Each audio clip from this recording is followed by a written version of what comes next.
The difference between us is that I can feel pain. Sounds like a real boogeyman. 1, 2, Freddy's coming for you. Not to mention the fact that you're talking to a dead guy.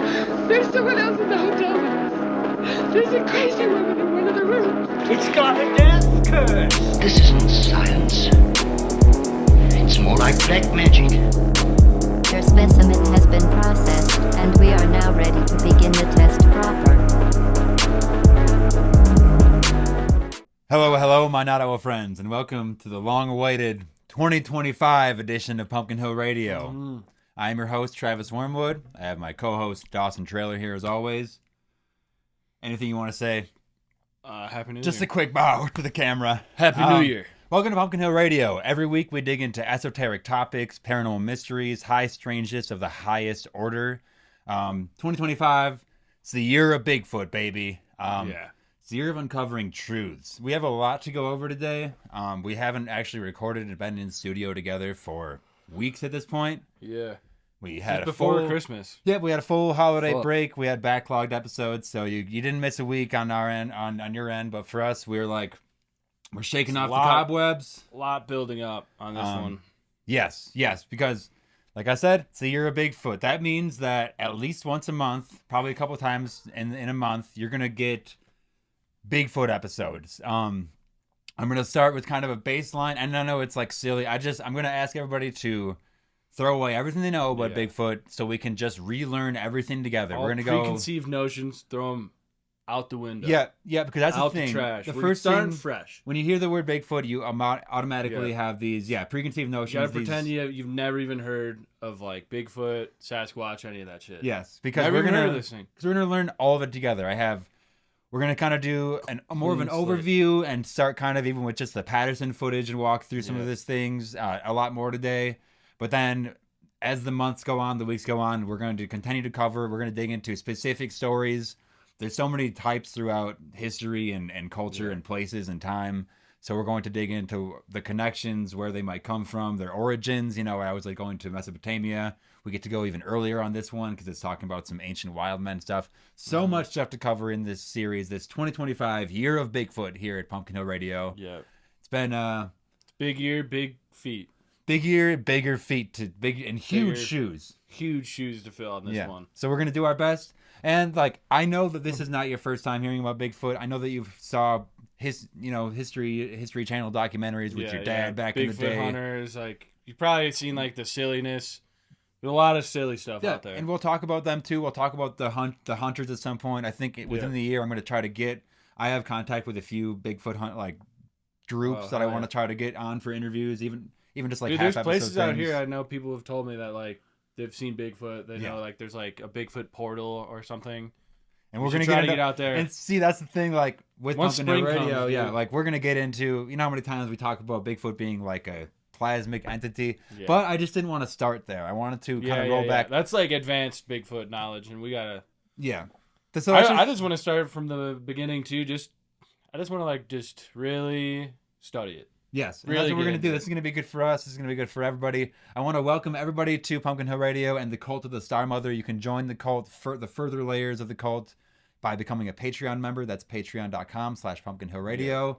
We are the January Patreon exclusive episode is going to be Bigfoot based somehow. I think we're going to take just a very specific story and really dig into it, try to get some eyewitness accounts, and maybe go through a little acting with that as it is. So definitely join the Patreon for that. You have joined the cult at its base layer just by listening. It is an audio contract, and you are now a member of the Cult of the Star Mother. Tell your friends about us, rate us, and then tell your friends to rate us. That really helps. We've been getting a ton of new ratings in recently. It's been awesome. We've gotten tons of new listens lately.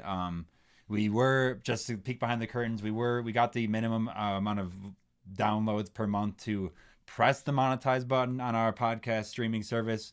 We don't have ads yet, but I was able to fill in kind of the demographics that we usually get listeners from, and then we'll get targeted ads for that. We still will accept or deny ads based on what we feel. If it's something weird that we just don't want to do, probably try to have some integrity. At the end of the day, though, if we can get paid, we'll try. But so if you hear ads at some point, that's what it's going to be. It might not take for a while, but it's just something we were able to kick forward. Anyway, what do we got? I want to thank our Patreon members, the ones that do pay, the ones that are the free ones. because you can just go there and sign up for free. Even on the free tier, you get exclusive benefits, right? On the paid tier, you get bonus episodes, shout outs, you get to become the ghost host. And that brings us to the ghost host of the week. This week is Avon. What up, Avon? What up, Avon? Great to have you. You're sitting right. And we got, and I don't know if you're on the video, and if you're listening, please check the video on YouTube and the shorts that are posted on our socials. We got a cat in the studio. We have Marceline, the vampire queen, our beloved cat. She weirdly wants me to hold her, but also is like battling me at the same time. So I hope that she comes she'll up be in some around. of the She's clips. on my lap right now. And if you hear any like yelling, that's her. She's been in a screaming type of mood recently. She's been yowling. So anyway, welcome Avon. Thanks for being the ghost host. Thanks for supporting us. Next week we'll have a new ghost host, and if you sign up for the Patreon, you can get your name shouted out here and throughout the episode. Before we dig into the Year of Bigfoot, we need to cover a few things. This is the Year of the Bigfoot's going to be more of the last half of the episode, really, which is going to turn into basically a 2-part episode because I have a lot to go over.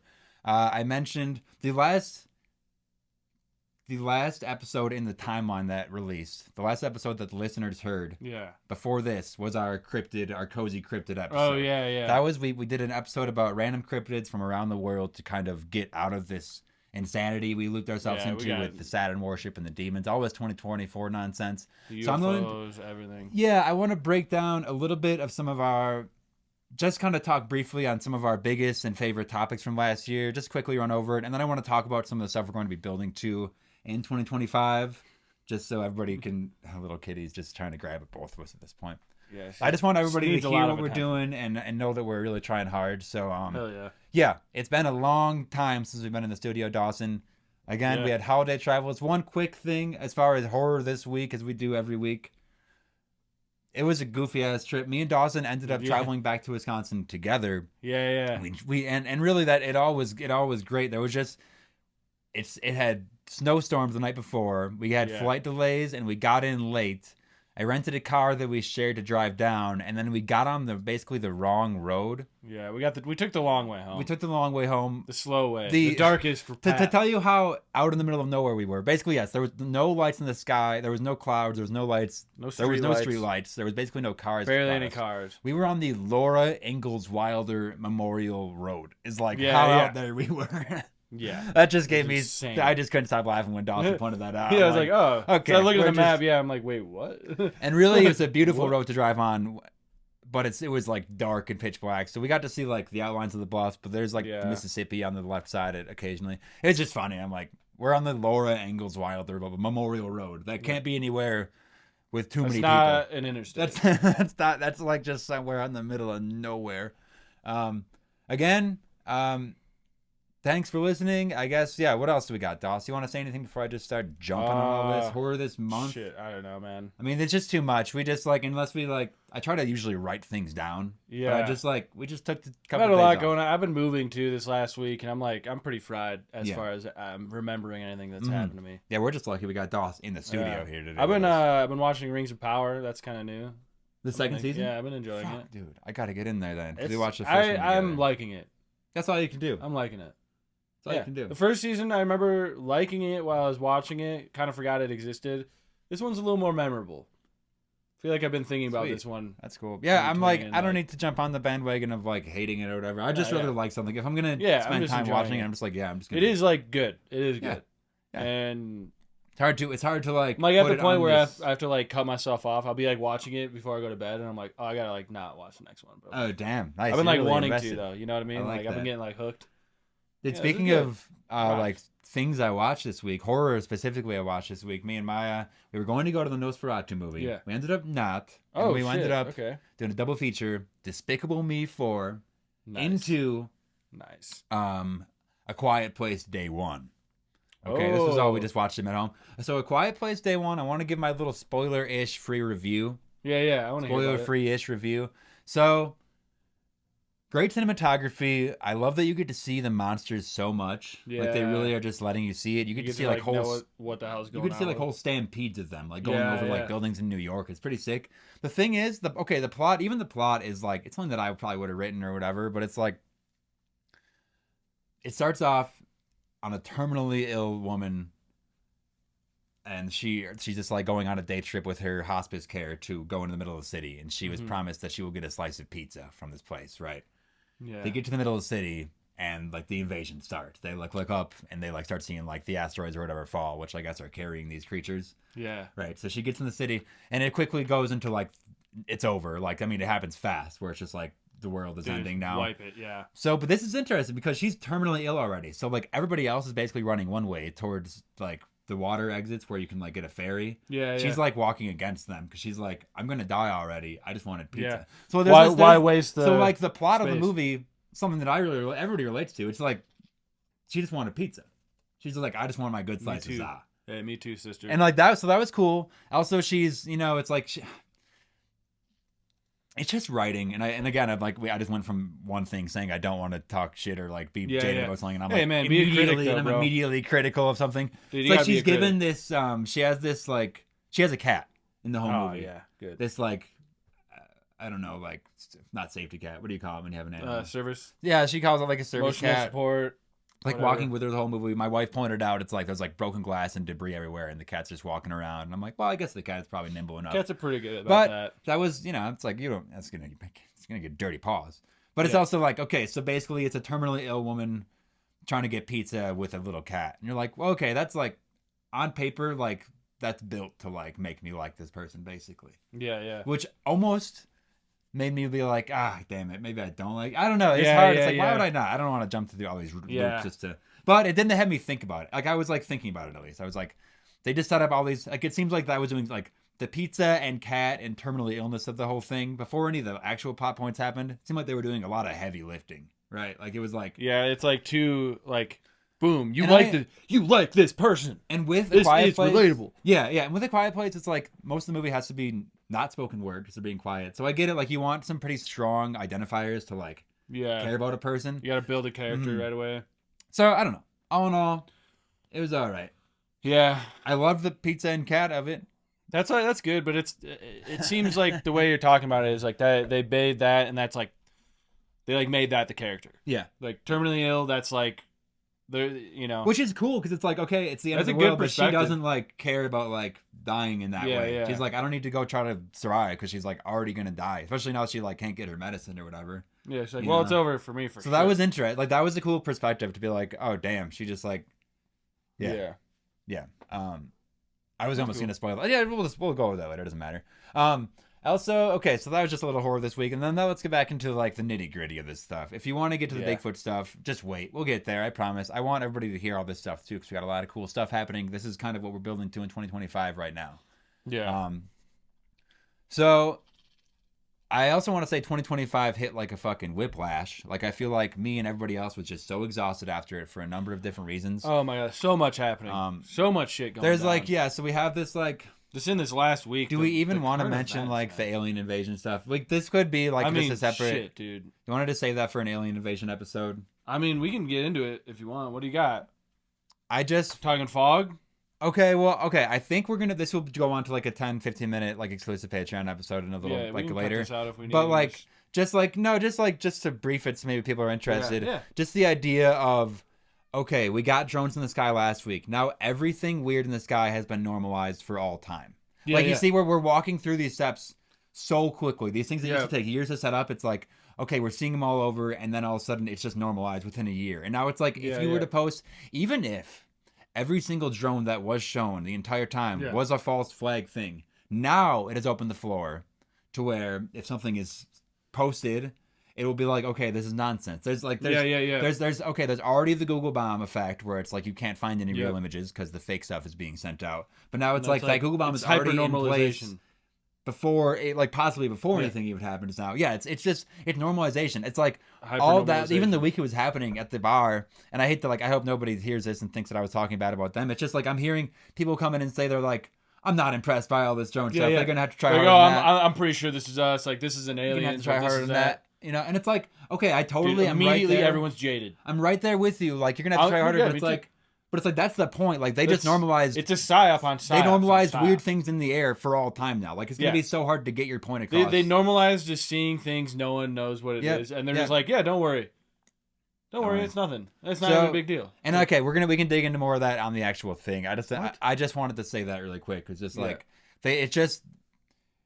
the fact that you are not impressed means that it has been normalized to death now. Like that means that even when they fucking land on the White House lawn, like you're gonna be impressed by that? Maybe not. Like what's the difference? Like what's the people you need like to it. see, People like, a are just dude like in a- whatever. Yeah. It's like are we just all right? Yeah. Okay. So there's Okay, that. So I that's guess. going on. That'll continue to go on, and that's kind of a new Patreon series we're doing, just mini little episodes of just the updates, just so you can hear about that.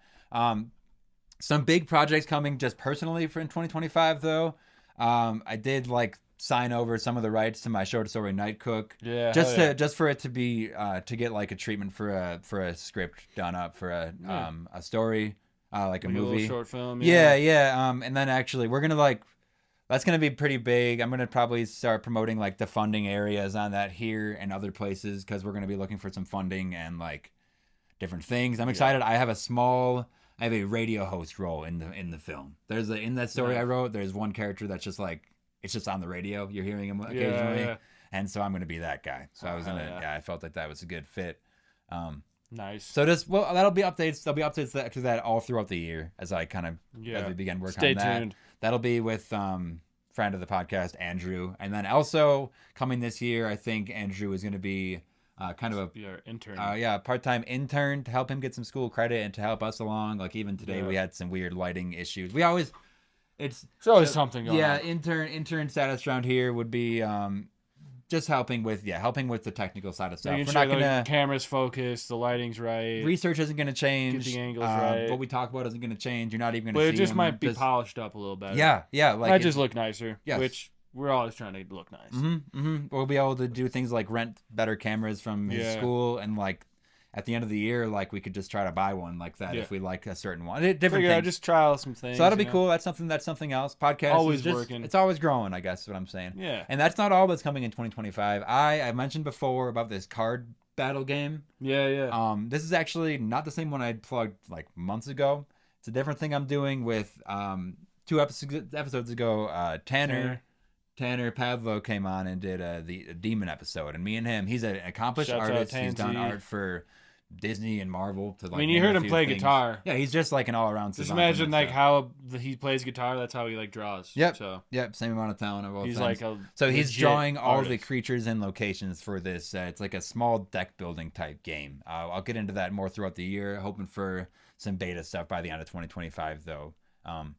Yeah, just like firing on all Shit, cylinders here at fucking Pumpkin Hill rocking. Radio. The book, the fucking, again, just to plug this stuff right at the top, Obscura and Worlds Beyond, a collection of strange tales. Where the Night Cook story is located, that's available on the Etsy and Amazon. And if you're local, you can go to Mutiny Information Cafe in South Broadway area, and you can pick up a copy there. Wow, I know it sounds like a lot, but we just haven't been in the studio for a while. So I just want, and I promise the Bigfoot stuff's coming. I promise. Yeah. What else do we got? Oh, okay. Couple more horror this week things. Yeah. It happened just last night and today. What do you got? Okay, I'm walking to work last night. It is dark. Yeah. I'm walking to work, same street I always walk down. There's like a line of businesses, restaurants, and things on the side as I'm walking down the street. And a woman walks out of the restaurant, and like, I don't know if she was like looking back or something, but as she looked to me, she got like really scared. Oh shit. She like fully like You were the horror. you were the horror. Yeah, like I like kind of looked behind me to see like what it was, and then Yeah. it was me. It turns out me. And I was just like walking. I don't know. Yeah. It was just funny. She was just unaware, and then all of a sudden you were just there, not expecting a person to be walking on the street. And then this morning, here's a little like reverse of that. Okay, I'm sending something off at the UPS store, right? Yeah. And I come out, and I drove my wife's white car there. And I come out, and I walk to this white car, Uh-oh. and I open the door. It is unlocked, and there's this older woman in there. Wrong car. And she's like, close the door. She's like very scared. I was like, my car was next to hers. Yeah, I yeah. was just like zoning. I don't know. It was so funny. She was not. Well, you don't drive that car all the time either, so you just see No. another like newer white car. Just started Joker laughing. I was like, and I got into my car next to her, and I was like, and it was like crazy. Dude, that's And it's just like, so funny. You've seen the videos too of people like getting into the wrong car, and they're like, "Excuse me," and they're like, "Oh!" Like, "Oh!" Yeah. That like just like funny. That shit's so funny to me. So That's for some hilarious. reason, I did end up scaring like 2 different women in the past like day, 24 hours. It's just like You're just I don't know the what's horror. going on. You're the horror just creeping around. God. That's so funny. Yeah. Anything horror this week Awesome. before we go into a quick year in review for 2024? Well, I've been this fog that's been rolling around. I almost I wanted woke to up in the loop middle of the that night into and there was like alien a news, but it's just weird fog. we man. should mention it. Yeah. Again, yeah. There's just 'Cause I've been just noticing it too. Like I'll wake up in the middle of the night and I'll look out my window and it's just this dense fog. And I'm like, what is going on? And everyone's getting all sick. I don't know. I have no idea what's going on with that. I just know fog's creepy as hell. Yeah, I anytime. think honestly, what it is it's just like the next turn in the 24-hour news cycle. They just need Yeah. something else to like put out there. Like Yeah. I think there might be something to it. I also was seeing fog. We're And all it's just like feeling- another thing too. Like you get people. It's that like I don't know. It's a Part of the hype hyper normalization of Yeah. just like Yeah. you throw the crazy shit at people and it's like, Mhm. all right, so aliens, we got this like mysterious fog, we got fucking these like terrorist attacks. I do It's wanna like, do all a you just little more- overwhelm everyone with shit, so everyone just kind of gets burnt out and you just fucking Yeah, give up. nobody can care about anything. Like Yeah, then you're really- just like, well, I'm not impressed. you're like I'm not impressed because my adrenal gland has been Yeah. like milked for all this shit for years now, just making me nuts Yeah. and not care. Then yeah. But I want to do a little more research on that, find what I can about the fog and just like the Yeah. current, even because there was more stuff on the UFO. I'm gonna fold that into that Yeah. though, 'cause if the news cycle is at least trying to make us believe that it's the same fucking thing, basically, kind of like Yeah, a they're- push and then shove. But, That's just how it feels. yeah. Well, fuck yeah, dude. That feels like a good place to just jump into a year in review. And at one point, Yeah. I had a whole episode scheduled for a year in review. I wanted to break down like whole favorite episodes and really get Yeah. into it. My advice: just go back and listen to the whole last year. Just go back. All right. Just do it. Start Start at like episode 23 and just go back. Yeah, I think that's the start of season 2, so that works. Yeah. That works fine.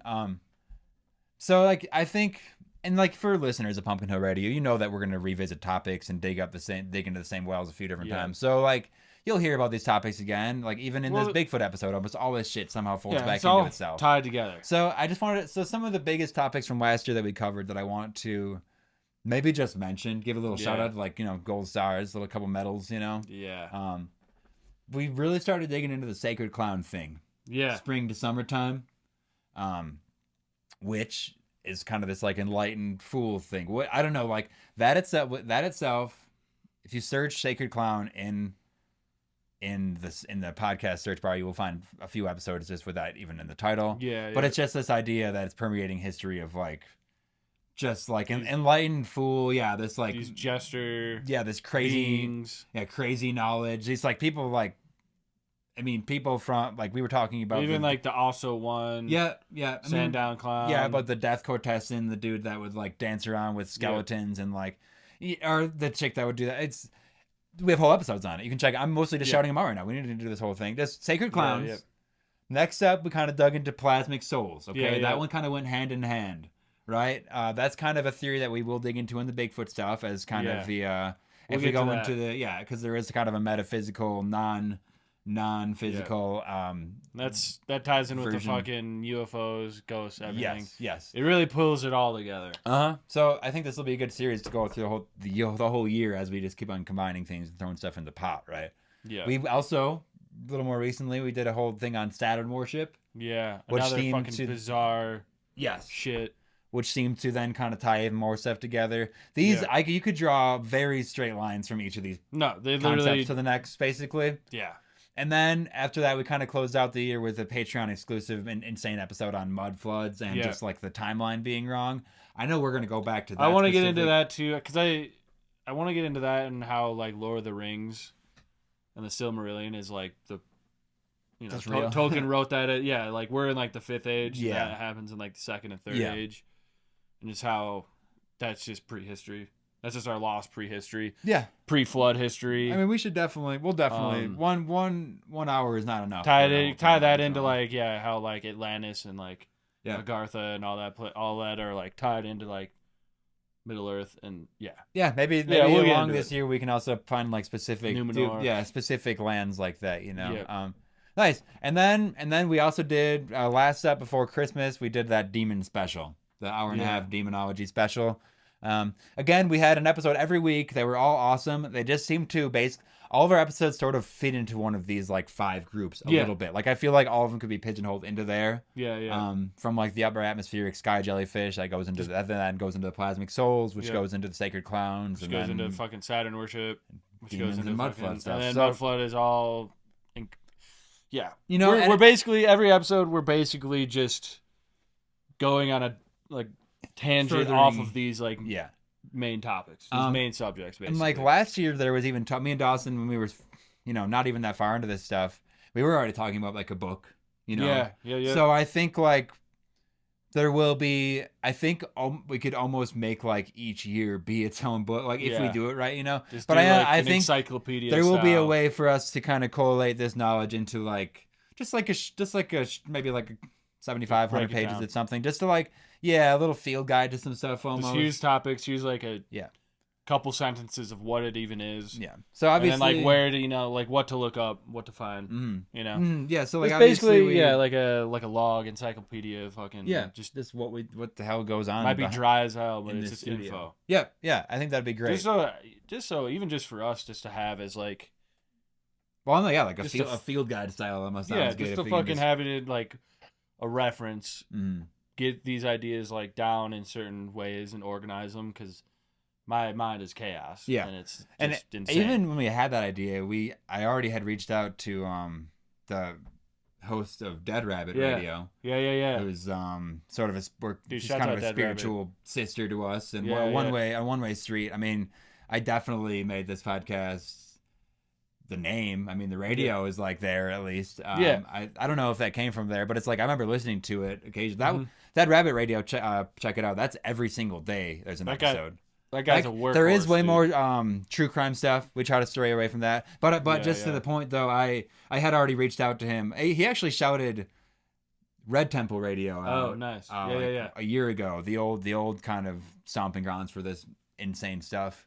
But I did reach out to him again. He was willing to write us a forward just about like what like high strangeness means to him basically and stuff, So that's like, I mean, obviously you just heard about all these irons in the fire that we have just like moving. So like a book about all this might be a while in the works, but I think it'll end up there at some point, especially as we continue to build this stuff out.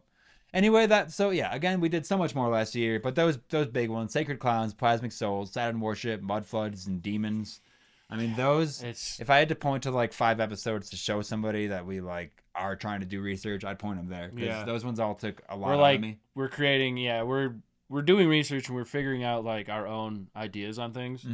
Like our own like theories, basically. I hate a lot of that is like its own, like we're just like putting things together into this, our like theory, like lexicon of stuff. Well, I remember back in the day I used to call it the grand theory of like strange, right? Where it's like even those 5 things I listed, those all seem to almost fall into the same thing. And I would never say that like everything is just from one weird point, but there is all these connections, and it's just, and a lot of those things really I wasn't seeing any of those connections online anywhere or like in any books or being talked about. So we do borrow and trade info with a lot of different sources just because that's how you get information. But some of these, we're connecting their own dots and like filling in that like line of connecting and like it's like these seem like they're connected. How are they? And then we like throw build a it whole up episode into there about it's like that. turns out there's a lot of evidence that they are like somewhat related or like similar. Yeah, at least you know what I mean. And this is all this is just like a kind of almost peek behind the curtain for the listener. That's just like how we work around here, and like just like for the listener, like I hope you've learned something almost like new or like. I assume you've had like some strange thought experiments based off of this stuff. Keep that going at least. Like open it up to like different possibilities, different ideas. Like it's not all just like that simple like shit. And so with this year of Bigfoot, it's like Bigfoot is the most well-known cryptid. He is like synonymous with the strange. He's like, before listening to this, you will have heard probably 1,000 hours of Bigfoot stuff just through your life, just by being a person, just offhand, it's just whatever. out there. And maybe that's everywhere, like, I know I have, like, but I know everybody else has too, just seen it. So we just want to give a glimpse into some new territory and really break that down. Just like we tried to break down all those bigger concepts, we're going to take this even bigger concept, honestly, this all-encompassing thing, and really just show the facts. I will show where the faults are, I think, but it's like this show is about just like showing the parts that you can believe in and the science behind that and the truth behind that kind of stuff. So eat the meat, spit out the bone. Yep. You know what I Spit mean? that bone right out. We're looking for meat. Mm-hmm. What else do we got, Doss? I want to. Okay, looking forward. You know, Just like besides the Bigfoot things this year, a couple of other things we're gonna do this year, just so everybody gets Magic excited and wands. get ready. Magic wand. This today's episode was a toss up between magical wands and magical wands and Bigfoot, because we like to dick in. Yeah, We like to- dick it in. We go full dick in Dick on out, these dick in. magical weapons, these things like that, and I found a really good vein Yeah. while I was dicking in. Hell yeah. No pun there. On just like specifically magic wands, I was looking, again, where I'm immediately back in Mesopotamia, and I'm like, okay, well, what does this really mean? And Where is this from? Magic staffs, wands. so look forward to that. That'll be within the next month. We're gonna pick up a Norse series. We're gonna bring special guest Tanner back for some maybe one or two episodes on some rune stuff. We're going to have a very sexy succubus Valentine's Day special. Yeah. That's going to be maybe a continuation of the demon stuff, a little more on Lilith, a little more on. I will be teaching everybody how to summon a succubus or incubus. All right. Yeah, we'll get it. So get ready for that. Dawson might pop his shirt off. We don't know. These are all things that are up in the air. And then Or also something just scandalous. other stuff this year before we dig into the big show, the Bigfoot guy. I'm just trying to get some returning guests back. I liked every single one we talked to. Yeah. They've all basically reached out and asked, or we've talked about having them back on. So like Kanan, I don't know if I'm gonna be able to name everybody that we interviewed, but I mean they were all good. The Kanan, I Shaws, just wanna sent talk him to a shirt. Shaws, Yeah. So Kanan. Kanan, I hope you're plastering the Big town with pansies. those flyers I gave you out in New Jersey. Yeah, Tanner, the Shaws. I mean, Josh Schlossberg with the book interview. Anybody else we might have done? I'm sorry we missed you. I mean, the interviews with and that was a whole thing that happened this year was losing the interview with the Friday the 13th main actors, right? But we still had there. I did get to interview the two Toms from the director and star of Friday the 13th Part 6, which is kind of sick. I mean, it's super sick. Very cool. Yeah, I'm looking at the signed picture So right cool. there. On DVD. I'd pull it down, but I don't know. Nah. No, it's just good right there. It's just That's gonna for us make to it's look gonna at. make the screen blurry if I do that. Yeah. Exactly. But yeah, so like just as far as interviews, like I full on interviewed like celebrities. I'm hoping that we can. I know we will be able to be invited back to the Colorado Festival of Horror. That was one of the highlights of this last year as well. Big Doing some shit. boots in the That was ground very press fun. work. There was a whole podcast just about that. We did a whole review of episode about that. Yeah. And then 2025. I mean, when we were coming off that, we were hoping that we could maybe even do a live podcast there next year or this year now as we can get in Be there. sick. it'd Something to be- like see. You know? Yeah, it'd be basically like us not retelling, but we'd probably find an episode we already did, a topic we really like, and then dig further into that. Maybe write almost like script, or just know where we can talk to each other have about notes stuff. and just go off and then have like Q&A, like active Q&A, like people get questions, be like, what's up? Let's break it down. What do you think? Because More of like a, not even like a Q&A, but like a workshop. yes, yeah, You know, I like think- I get think people so. to like throw in their ideas, take it in. yeah, that's what we want to And do. we'll just go share like our that. ideas. Just kind of have an open conversation with anyone that wants to. So again, if you're local, there'll be a lot more news about that as and if it comes out. We'll at least be doing press there again, so you should come visit us there. That's in August or whatever, so don't worry about the notes yet. But just things this year, 2025 is going to be hotter than ever. This pod's going dude. up, baby. And that's fucking it. Do you want to? Are we done?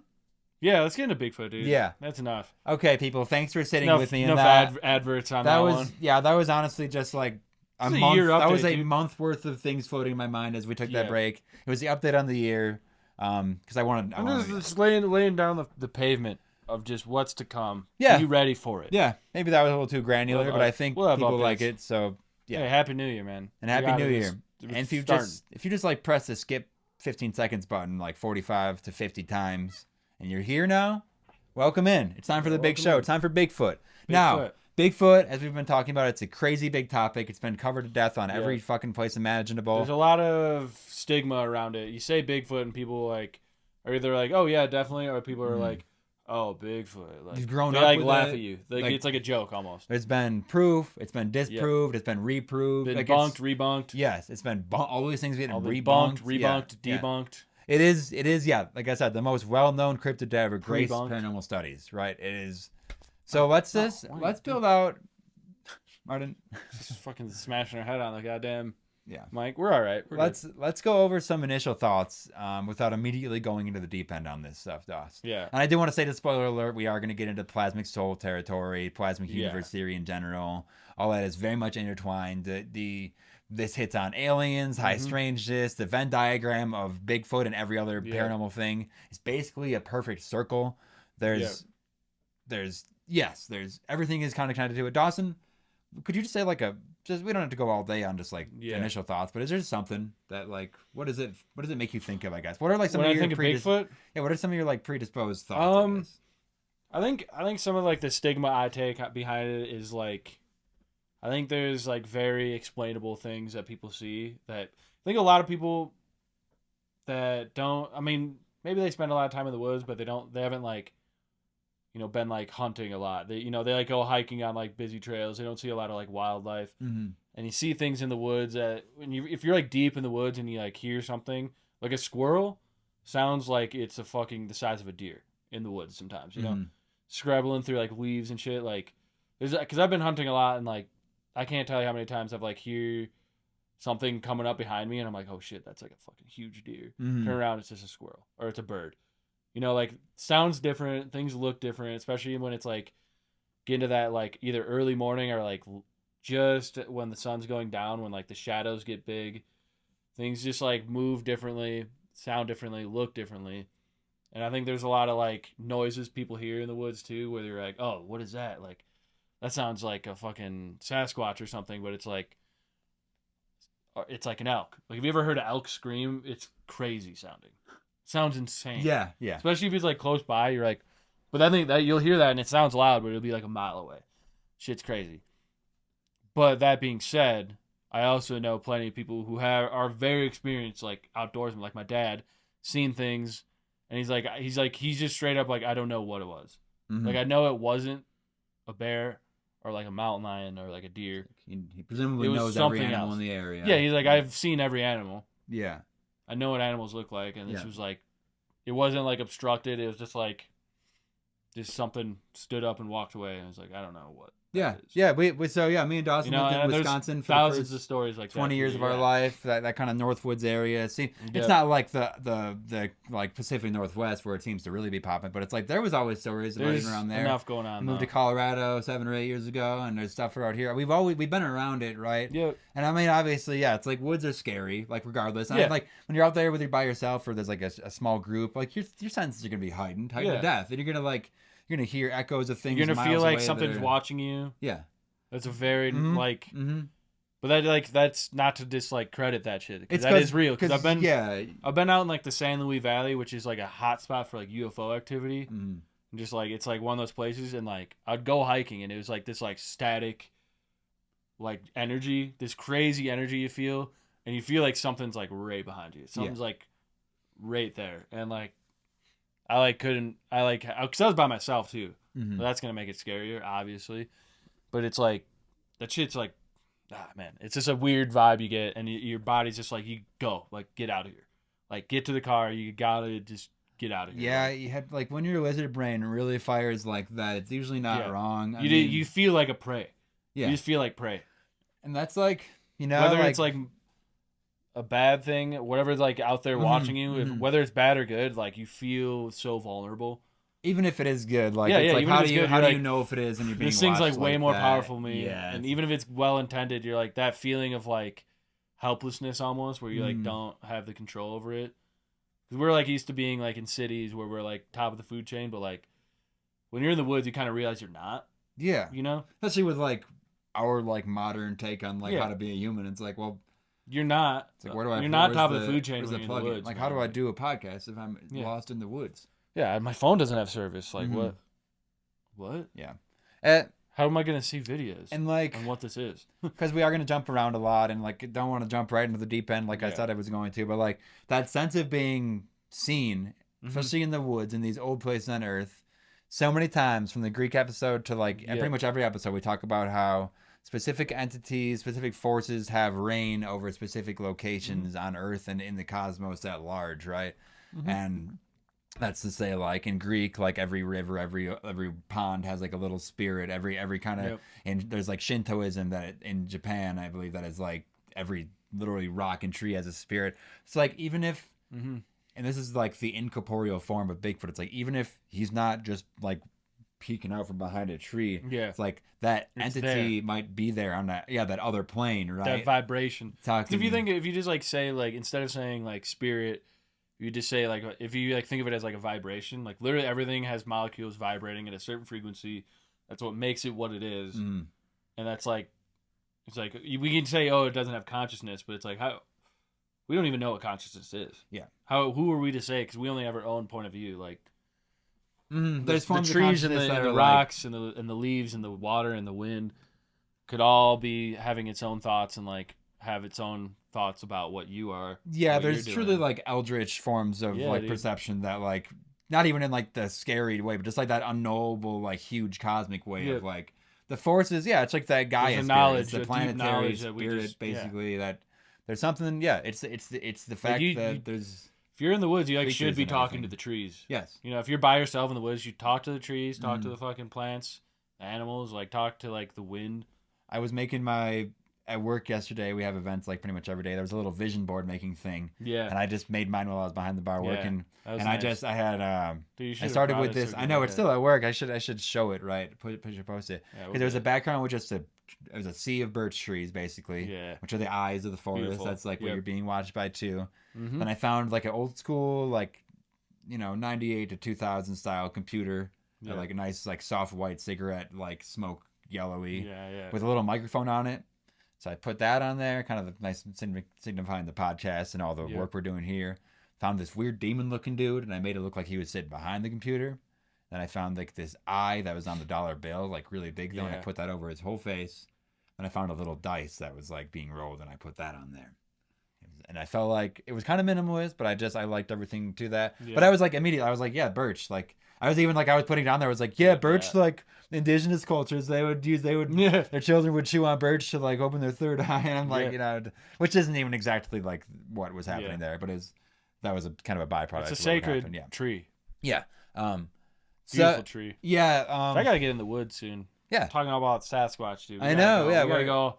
We should go snowshoeing at some point. We should. We can get out there. We can do a try to do expedition. that. Next year, we definitely got to get a camping trip going with the boys. Yeah, right? My car just like sketches me out too much, so we gotta figure out. It's what it is. It's like you'd get like 6 people together and you rent a car to go up there, basically. No, exactly. Yeah. That is because nobody's car is good. So my car, my brakes have been making a cool noise, and it's not too big of a deal, but I don't want to be coming down the mountain with that. Mm-hmm.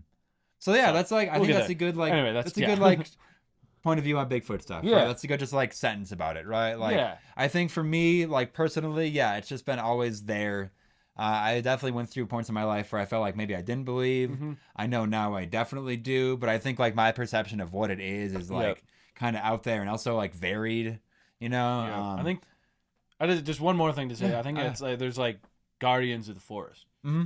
Whether you see it as like a Bigfoot, like Skunk Ape, fucking ghost, these like glimmer man things too. Yeah. I think that might be a whole other thing. That might be a little later on in the episode. That's like way deep. That goes into like plasmic soul shit. Mm. But like these like things, I think there's just like forces that are like guarding the forest in a certain sense. Yeah. Or like just spirits, just forest. Guarding the water, guarding the river. Yeah. It's like it's just because there's things that come in and out of the water too. I was literally talking to someone yesterday or 2 days ago at the Kava bar, and they were like telling me about how they like saw Bigfoot at this like lake that's like this sacred lake where like there's like literally like native tribes go and like do like drum circles and like rituals and stuff there, and like said she like saw something in the lake. Like there's like a portal. That's like what they all believe is like there's a portal in the lake that's like spirit comes out. There's like water spirit and like the fairies and everything are like around there. There's like fairy like mushroom circles that are always around there. Like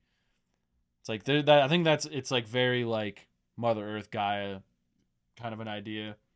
I think there's like a more sinister idea too. I have some of that, but like we can just get into there as we go. Yeah, definitely. But Forest Guardian, I like to think of it Bigfoot as like that. Mm. I think there's other things that aren't guardians. They're a little more like malevolent. Mm-hmm.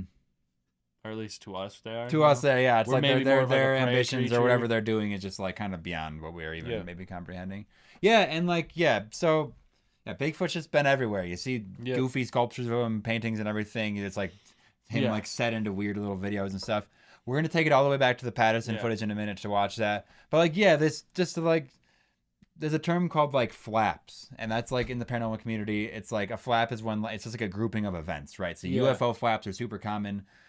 Bigfoot flaps are very common. UFO flaps, been like within Bigfoot flaps, are very common. So like that, UFOs have a very strange connection with it. We look at, we'll go at maybe a different episode. We'll dig into like the missing 411 connection. Yeah, there's, you know what I mean? Like we can bring up every theory, and it's kind of there. There's so many more connects to everything. And so we're you just look gonna, at you look at the like Bigfoot sightings to like these like cave systems. Oh yeah, we'll get missing that all pulled up. Yeah, at some and then point, UFO sightings. It's like literally like you laid over it, and it's just very interesting. Yeah, they line up eerily similar. Yeah.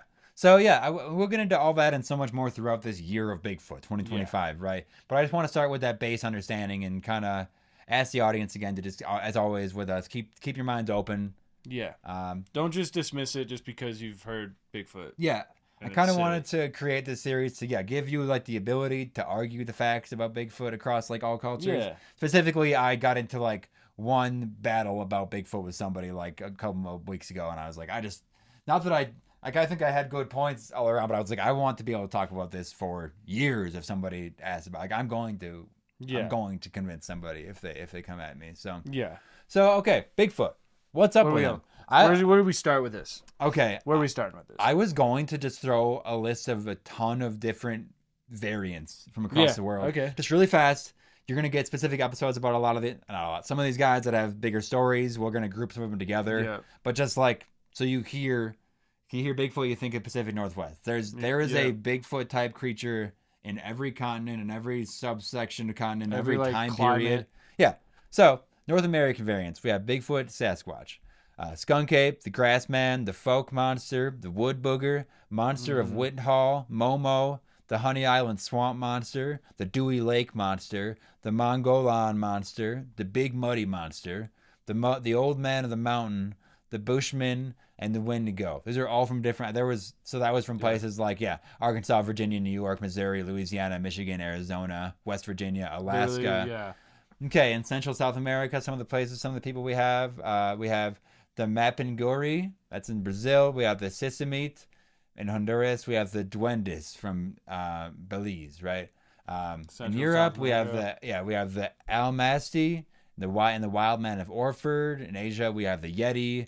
We have the Almas, the urine, the Hibigon, the Orange Pendek, the Ibu Gogo, the Mandu Barung, the Chuchung Baramon. Okay, that's 28 so far. I have 50 listed here. I'm just gonna stop, but I have places in Australia, Africa, and just different lesser known and regional names of things as well. So like all those you listed, those are all like it's everywhere. It's literally everywhere. Let's start with the most. If you're not on video, you'll hear us kind of describing stuff. If you are on video, I want you to just tune in as we see if I can pull this up without just pulling up a bunch of inappropriate tabs. So here, we're just going to play it right behind us here. This is from a YouTube channel, David Walker 1964. Thank you. Just going to play it behind us here. Okay, this is the most infamous fucking. Yeah, this is the one that you've seen like with your dad on the History Channel. And this one's been. So I've heard this one get debunked, rebonked. I don't know if everyone's like completely solid on it, but like I think it's real. I'm gonna believe it's real. It just doesn't. This is basically like where the idea of like shaky cam comes from, like that, like a joke, like grainy shaky cam. Here, you see it so well right here moving across. Yeah. It's had this strange gait to it. It's the proportions when it's like lined up with like a man of the same size. Like the proportions are insane. Yeah. Honestly, it's got a big old ass. There's one of the parts of it is there's literally like you can see it's like huge muscles bumper on its thighs and stuff too. Like you can see it's like muscles moving, which like to recreate with a suit would be so hard. Yeah. There's even I like that even that old style film grain right there. Nice. So that was just that. Let me just take that off the screen really quick. So I have seen motion tracking versions to this, right? Where let's get out of this. There's a man with a cowboy hat talking to us on the screen now. So there's like motion tracking versions of this where it's like where this picture moves all over, It's but like stabilized. stabilized. Stabilized, right? Yeah. And there you can really see it's very fluid movement. And there's a few frames where when it looks back, because it does that, it looks back and you can see its mouth move. Yeah. You can see its mouth moving. You can see see its eyebrows like kind of like muscle raising, like it's like muscle structure and like.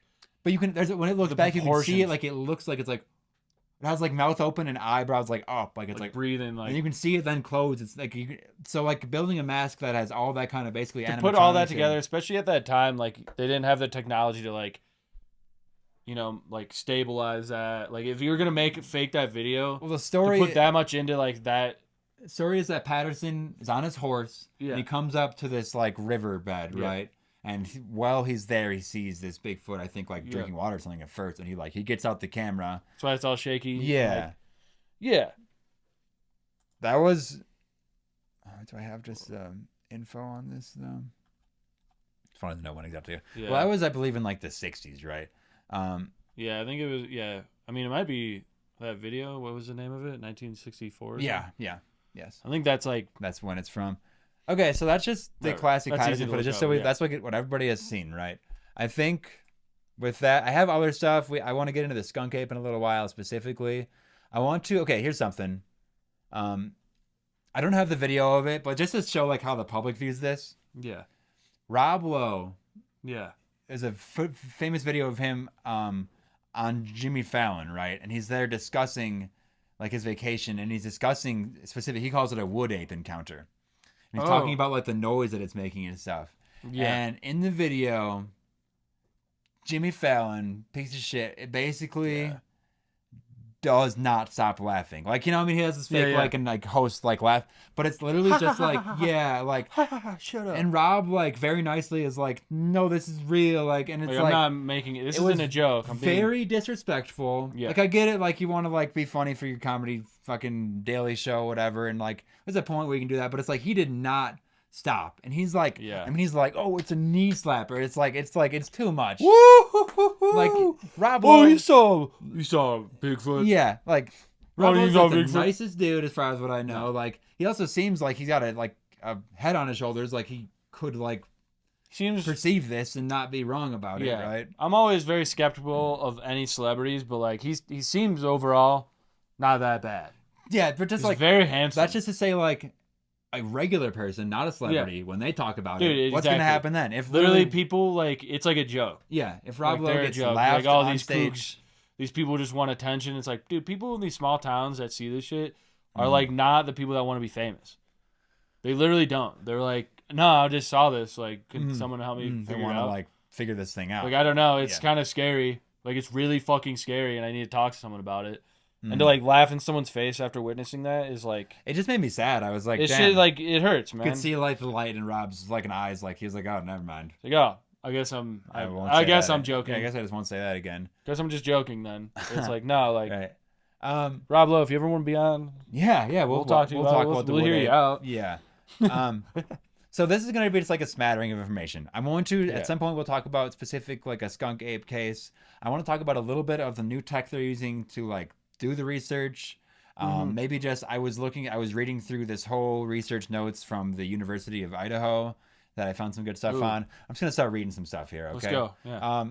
This is okay. So Dr. Melba S. Ketchum, nice, Ash Ketchum's mom, I assume, conducted a DNA study on over 200 samples submitted as potential Bigfoot evidence. Right. Of these, 111 samples tested positive for unknown primate at 34 different labs. Now, a percentage of those can be decidedly human, right? Like, you could say, like, we are primates, so like it'd be a contaminated sample. But this is just to show like there is evidence for this. It's just like they don't really talk about it really. Like they like the fact like 111 samples testing positive for unknown primate in 34 different labs. What does that even mean? I mean, that's definitely something. That's something, right? That's just like a thing, right? So now we talked about it before. There's environmental DNA. And that's like scanning like riverbeds and stuff, like rivers. That's what we talk about to find this like unknown stuff. it tests like highly sensitive and specifically in detecting species, even at a low concentrations. And like this technology, this eDNA, it's called environmental DNA scanning. It's great for searching for endangered, elusive, and rare species. So I think we will be able to use this going forward to check this, the probability at least of this stuff. And there has been samples of unknown primates found in the Pacific Northwest about that, right?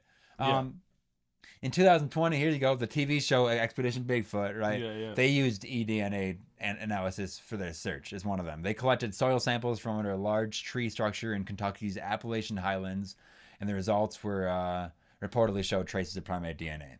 Yeah. Just to So that's I just said one thing, and then a different study was with 34 different labs. There's primates in so many parts of the world too. It's like to think that they just aren't here. Yeah. Well, and that goes into, again, that would go into humans getting here earlier or being here before the because they talk about people coming over on the ice on the land bridge, right? Yeah. That's kind of the main theory right now. I feel like that's been kind of debunked. That's can kind of be debunked, and now it's now they're just saying that people were here and primate species were here evolving for hundreds of thousands of years, millions of years before that. Humans were in South America, North America from up to 50,000 years ago. So just to say that there wouldn't be, and even back then there was Neanderthals, there was all these different species of hominid. Yeah. To say that there wouldn't be a different one, and that's just going on the physical side, which I want to stick to for a little bit here. So who is doing this research? Yeah, it's not just Expedition Bigfoot, right? It's also the Bigfoot Field Research Organization, BFRO. Their website has databases of Bigfoot sightings and encounters that you can go and actually submit your own. They have a lot of first-hand accounts we might pull from for just the series throughout the year. And they try to verify and investigate as many of those accounts as they can. There's the North American Wood Ape Conservancy. Nice. Conservancy, excuse me. This group conducts field research and collects witness accounts. Their website also contains the first-hand stuff. And again, when they get posts, they try to verify them and they try to send investigators out. There's also places like academic institutes. It's not just these private organizations. These nonprofit organizations, or maybe for-profit at this point. Maybe some of them are making some money. I doubt it. Ohio State University and most universities have pages and papers all dedicated to the discussion of Bigfoot beliefs that include primary sources and witness accounts. Well, here's something. You think, because there's always people out in the field, just either they're game wardens or they're just doing research on specific plants or animals that are out there taking surveys on shit. Do you think it's similar to how the military and airport pilots, commercial pilots are kind of discouraged to talk about this shit because they might lose their job and credibility? If you're a scientist and you're 100%. Well, that's the paranormal in general, basically. That's why it's very hard to have academic places, places of. Because if you're out there taking a survey on birds or plants, and you're I found this evidence, I found these tracks. Yeah. I saw this thing. They're are you hushed? You're kind of touching on you're kind of touching on just a phenomenon in paranormal studies in general, where you're not really supposed to talk about it. You kind of get blacklisted. There's academia kind of silences a lot of this shit. Any of these theories aren't really in this narrative. Yeah. Which brings me back to mud flood shit, where how we don't even know what's going on because a lot we don't need to get into that right now. No, but it's just you know what I mean? That was a good point. Just of information, even when you find it, even when you have these personal stories, who do you tell? How do you tell it? Not an insane person. How do you go through channels? Is there channels? To push this kind of information through. Are you immediately stigmatized and labeled a kook? The answer is yes to that and no to the channels and where with the UAP stuff in Congress, they're trying to push some of that stuff through for pilots, but it's there's so much of it. There's not going to be a day very soon where it's there's not there is an X-Files group in the government, but it's we can't just submit stories to them to be this is real. They're not going to be open about it. Yeah, these stories are getting pushed. That's through. why it's secret. Yeah, Mulder's looking, but the government doesn't even he's barely on the government. He's not side. talking to the press. Yeah. He never once is like talking to reporters. So that's a good, that's just generally, that's a good statement just in general, is that like the information generally does not get passed on about this strange, and especially specifically high strangeness, like what we dig into, where it's something so bizarre, it's like, did I see that? Where it's like the stuff when you look it up and it's like, there's not a Reddit post about this. What is this? No like, one's seen this. That's when it's like, what am I doing here? We'll dig into one of the most bizarre ones, but it's like, and I told it before, there's the story of somebody seeing a Bigfoot on top of like a large balloon, and they were on a boat, right? So it's in the middle of the ocean, and at the bottom of the string on the balloon is a dog that's been like hung, like noose. Yeah. Like bizarre, like totally bizarre. Like, yeah. And like insane. There's shit. There was like checks and balances to where like that person wasn't like out of their mind. Yeah. We'll get into that probably a little later because that one is very high strange. But like that's just one example. You know how many weird stuff people see that just doesn't go posted or doesn't get. So that's the thing, and it's just like, so that's what we're doing here. Almost, it's just opening the floor for anything. Yeah. This is also a nice little call, middle of the pod call out to anybody that has a Bigfoot experience. Again, pumpkinhillradio@gmail.com. We would love to have you on. We will talk about it with you. And then back to this. Like, who's doing this research? You know who's doing it? Native American tribes. Yeah. They have long-standing traditions, stories, ways of going about their culture, just ways that they move with their group that are Bigfoot-like creatures, Bigfoot-like tales, ways to interact with these. There's still like tribal websites and cultural centers that will provide information on this kind of stuff. But it's like, because we'll get into that as I was trying to find kind of the origins of this and where it all goes to and where it all comes from. But there's a whole thing like Native American, Indigenous people in the Americas had such a time with these entities. No, right? They're like, it's not even like, it's just like that's what it is. They're just there, like. Okay, let me before I talk. Okay, so let's just talk about some Native American, some ancient origins, right? Yeah. Native American. Start from the beginning. Yeah, so I'm looking at Native American rock art. One of the oldest and most significant places of evidence is the rock art found in the Tule River Indian Reservation in California. Okay, this is where. Oh man, can I get this image over here? Let's see if I can just do this quickly. Perfect. Nice. Okay. Slick. So this image. That was one of the images like it. I actually have a few that are basically that same thing that were painted in different places. Yeah. This weird.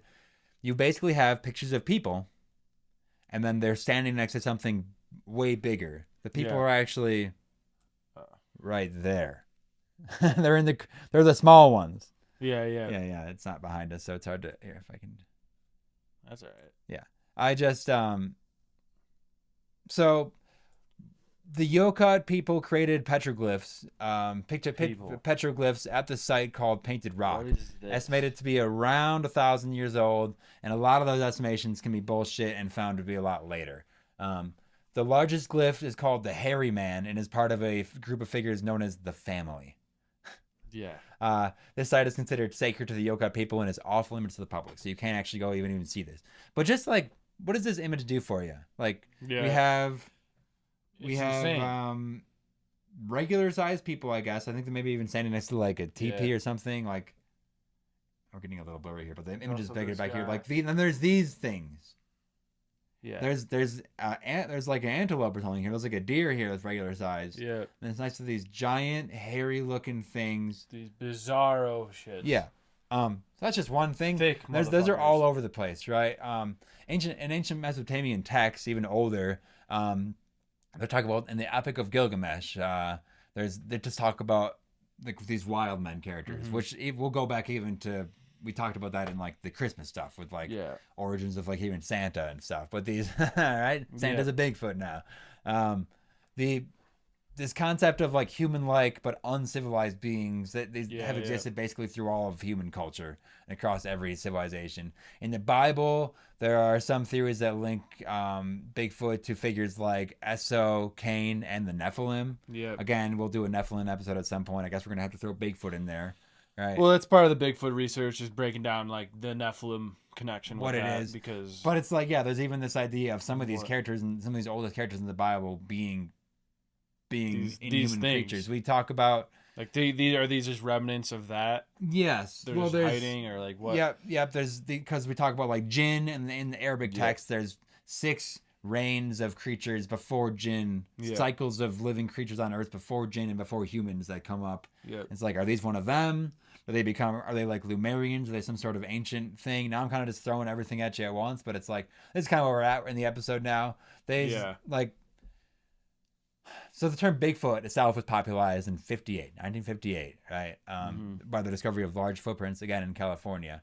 But then there's the existence of this and even pictures of large footprints of large creatures. This goes back forever. So, like, you look up Bigfoot, you're only going to get stuff from like the 50s. That's why that list of names I said is so important. It's like, there's so much going on there. You gotta, it has many names. Like, look at this stuff.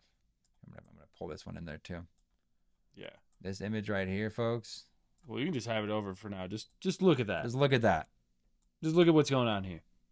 Look at that picture. This is, again, for listeners, like, you can it's see just the people, normal-sized people, and then these larger creatures. They're like different, too. There's a white one. There's the black one. They're all kind of drawn to maybe have, like, the fur. little guy. Right. Then there's, like, this, like, weird, kind of just, like, figure. There is other weird figures there, too, isn't there? You know? There's some weird stuff in there. We'll look at those in a different year. It's just hard, because it's like, what did they see, and what were they trying, what did they think were so important to, like, put that down? You know what I mean? Like, and see, this is actually a different image. See if I can get that. I have two of them at the same time, but this thing right here. Yeah. Oh gosh, can I catch it? Well, it's kind of behind. It's just it's right by Dawson, but there we go. It's a different picture of the same like looking thing. Like what's the deal with the eyes? What were they? What is this? Yes, they have like this hair on them, but then they have these big white eyes with like this textured lines going down from them. I don't know if it makes me just think of like some sort of weird like Lovecraftian thing going on. And the fact that it's like repeated over like multiple places. Yeah, that's like what I don't know. I don't know. I don't know what they saw. I know this isn't like the most detailed like because they weren't like this artists. This is a picture of everyday life. This is them standing around like a deer. That's them doing a hunt. This isn't like a depiction of like clouds and the gods and like monsters battling. This is just like looks like a day in the life of. This thing's just there, and they just have this big old dude chilling there, right? Big, yeah. The eyes very disturbing, dude. Huh? But it's like a humanoid shape, obviously. But it's like they didn't make a mouth. They have this like weird eyes, weird like. It is the creepiest thing you could find on a cat, like to be painted like 1,000 to 10,000 years ago. Yeah, like you can tell it's like got like the fur on it and stuff. Yeah, and they're like, look out for this thing, right? This is the best I can do to recreate it. Yeah, but it has like a white outline. There's just interesting things about it that I just. We can go to places like ancient Greece and Rome. We already talked about like creatures that are like having domains. That goes right into like satyrs and these like fawn men, these like hairy creatures, these depicted of like sexually ferocious fucking wild men, right? These weird, I guess almost deviant creatures. Sounds like Nephilim. Yeah. Yes, it does. It does. Sounds like fallen angel. They were these hybrid woodland creatures combining human and animal traits. Which we looked at the origins of wild man. These shape-shifting capabilities. It's like, were these even just people that like shape-shift? Like, the thing too is like, I think like obviously like shapeshifters, but like when they talk about like Nephilim were created by like fallen angels and stuff like that, like mating with like human women. It's like I don't think that maybe they like mix their DNA with like other animals. Yeah, they're probably other species, just like everything. Experimenting. Yeah. Like, let's just see what happens. Let's create this. So it's probably like some deer men. Dude, talking about it even bringing that into some weird stuff, but like, remember the Austin Osman Spare, his ugly ecstasy thing, where it's like the uglier the creature, like the more magical potency it might have, like to use sex magic with it. Go back to the Austin Osman Spare episode for context on that. That's probably nuts. Yeah. But I guess like hybrid creatures might fit that. Like I feel like the sexual magic energy in that might be like pretty insane. That's like what it is. Yeah. And even create like this whole different spirit of the thing. Shit, man. Like ancient cultures, indigenous cultures would refer to them as like the wise men of the mountain. Yeah. They would even go to them for apparently like guidance sometimes. So that's almost like beings. Is this like an enlightened shaman who just like totally woke up to like this form? Or is it like a different thing? Is it like this like wizard style creature. A Merlin type. Yeah, Gandalf. Because Merlin's first thing he had to do was Tom go in and Bombadil kind of shit. learn the way of the druid, learn the way of the wild man, right? These are all stories that are. I know Merlin isn't necessarily like a real person. That's like a story, but it's like based on. It's like Jesus. Like it's based on. I mean, something. he's based off of John Dee. Yeah. Okay. Which was like the real guy. The thing. Which he was doing. It's the same shit though.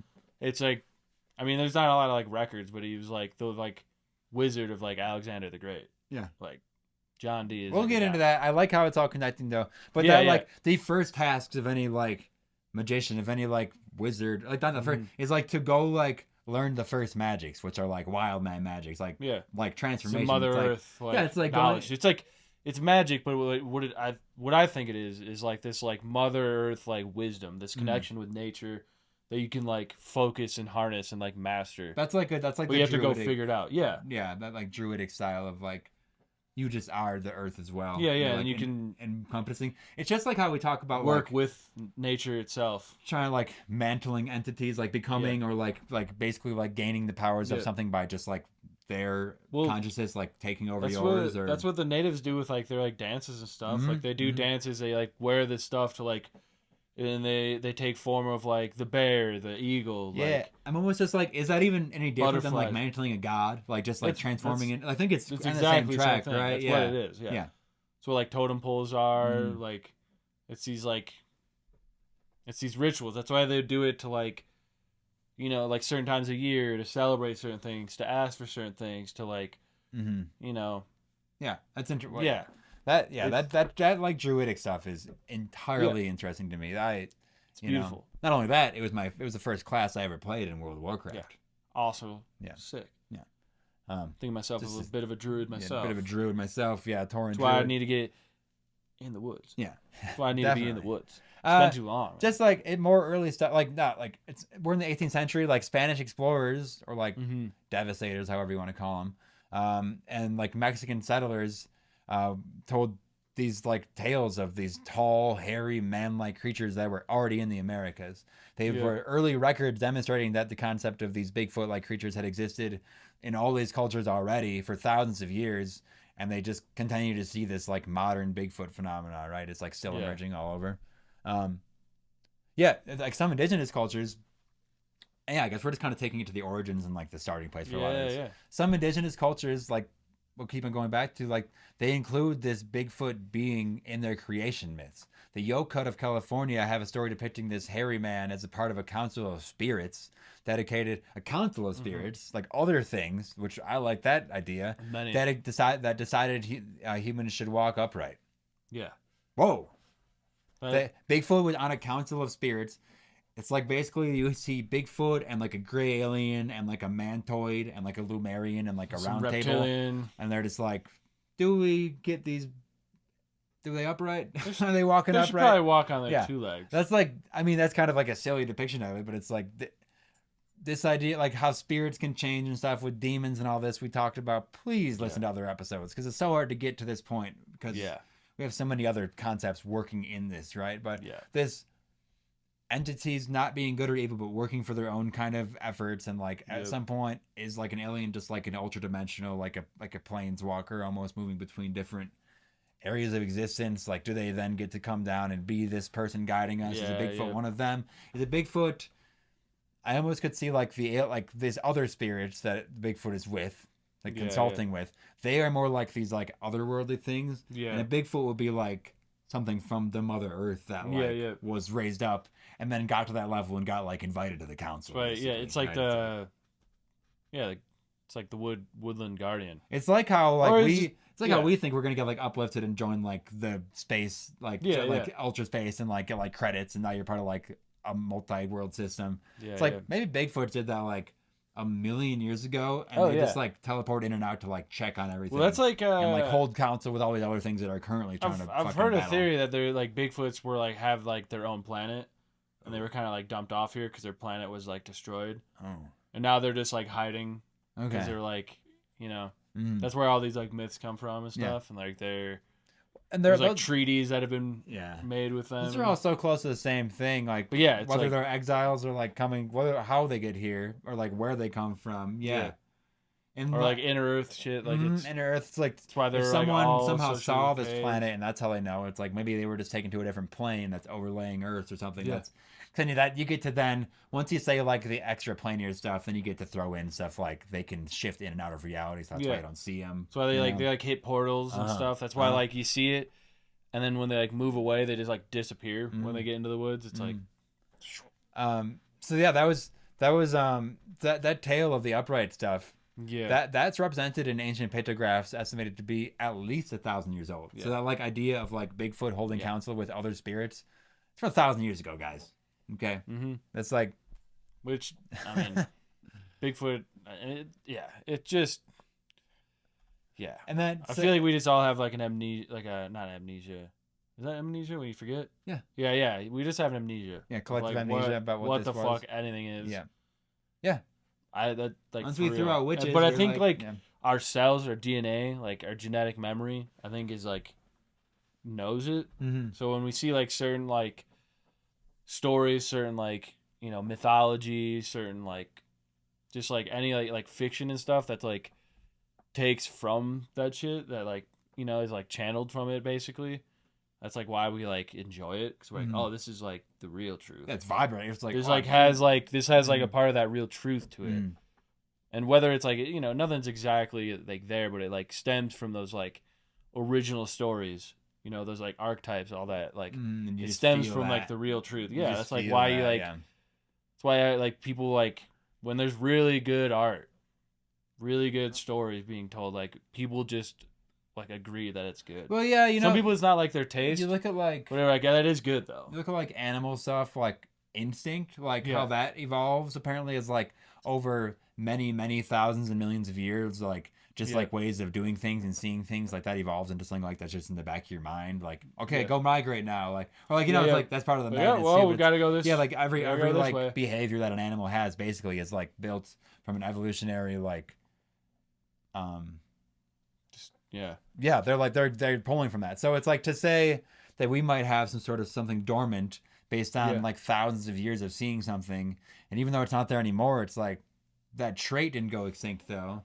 Like that trait's still just there, like, and like then you see it, it's like, oh, that feels right. Like I want to migrate. Or, like I'm feeling that. Like we gotta build this. We gotta like create something. Definitely. We gotta create this. Like we gotta do this. We gotta like do this ritual. We gotta do these like things. Like.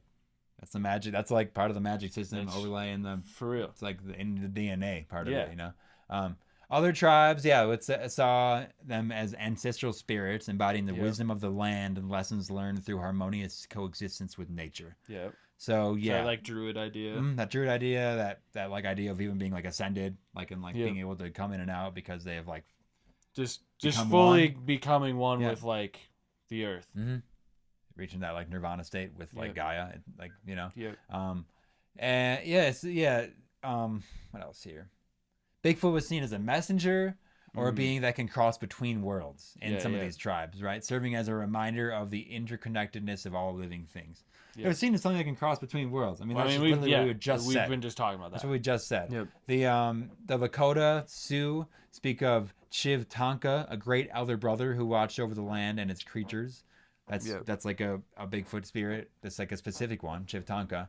And the Coast Salish, which is a group of indigenous people, the Sasquatch is derived from the word Sequetz, meaning wild men or hairy men, and it's considered a guardian of the forest and a being that exists in harmony with nature. Again, kind of repeating it, but it's all of these native cultures. It's all tying into like our own theories and like other things, like what everyone talks about. The Navajo the same thing. Have stories of the Yetitla. Okay, let me get this right. Yetitosa. I'm not going to say it right. Or Big God, described as a race of giant, hairy humans who were once part of their tribe, but were banished for violent and cannibalistic behavior. Yeah. That's a different side of it. But again, it's like, that's that Nephilim type thing. That's this race of giants. It's a very complex relationship that we humans have with these things. Like, it's not just like a generalized, like, they're all good or they're all bad. Yeah, they're all There's like a very diverse, like... Yeah, we have somebody like... what was his name? Chiv Tonka. Like, he seems like a good one. He was the big brother spirit. And it's like, maybe, there's a whole group, like a whole clan of these Bigfoots that are like eating And who humans. knows? Yeah, These maybe human like eaters. maybe they were good at one point, and Human eating then giants. That's like where something you turned get, them, or we betrayed them, or they betrayed us. Like we don't know. The Shoshone speak of a Nunup, or the people who live in the rocks, suggesting a secretive band of human-like creatures dwelling in remote areas. Again, that goes to so many other things again. Yep. And then, yeah, just that guardian teacher role. The Hoopa like- Valley tribe in Northern California describe Oma, which means Bigfoot, as a wise being possessing ancient knowledge about forest medicines and natural remedies. Yeah. I mean, these are just reminding me of like some fucking Tom Bombadil, Gandalf's type. No, there's not much of a characters. difference. Yeah. I'm like tying everything to Lord of the Rings. So I'm There's- watching Ring of Power, but like, yep. it just makes sense to me. That, Some of like, their- these are what. That's just what it is. Yeah. Some of their legends portray Sasquatch as communicating with the tribal shamans, actually, Yeah. like, and passing along that knowledge, almost being That's- like a shaman to the shaman. That's like right? still a thing. Yeah. There was this lady I met once. She was an older woman, but she like lived on this like land with this native guy, and they like had like a sweat lodge. But she would talk about like there was like a Sasquatch portal, and then like there were like fairies and like all these like different like things on this land, and how this native guy that like owned the land would like talk with like the Bigfoot, and they would like he was like a shaman, and he would like talk with the Bigfoot, and like he would like summon it almost, you know, and like Yeah. it was like he had like Yeah. a relationship with this like being. Yeah. And I'm like, okay, well, first thing you can do is be like, oh, she's nuts, she's insane. No, it sounds like. But like, I mean, it sounds like a thunder touch. It sounds like a sacred clown type stuff. Like It's that. like that what it thunder is. touch being Yeah. that thing where like the thunderbird or this. and she was great like a reader. spirit. She started like reading me and started telling me some shit about me Yeah. that I was like, what? How do you what? Damn. So yeah, she's like was like talking to like angels, like Archangel Michael and shit. Getting the. It was it's crazy. crazy. The download from Mike. Yeah, she's like, oh, he's like just telling me I should like tell you this right now. Yeah. I'm like, what? Oh, yeah, dude.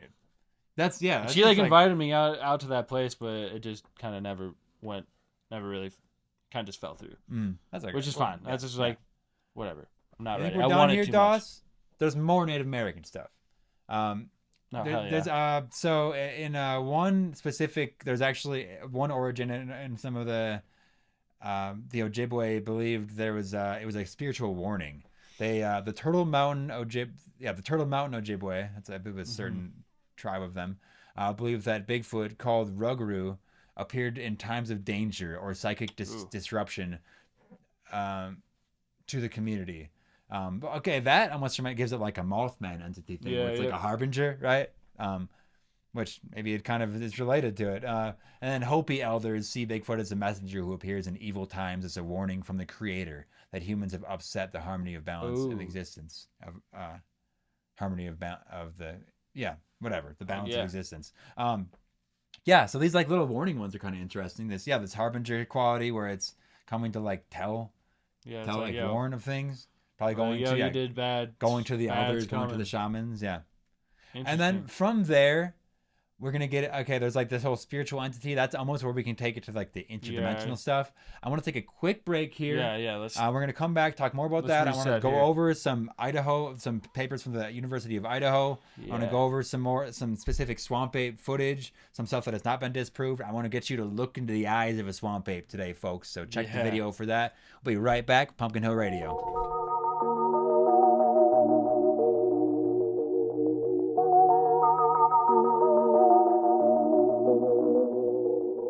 All right, and we're back with Pumpkin Hill Radio. I'm Travis. This is Dawson. We were just in the middle of our Bigfoot, the Year of Bigfoot, so we're nowhere near done. But we're gonna start closing it out pretty soon.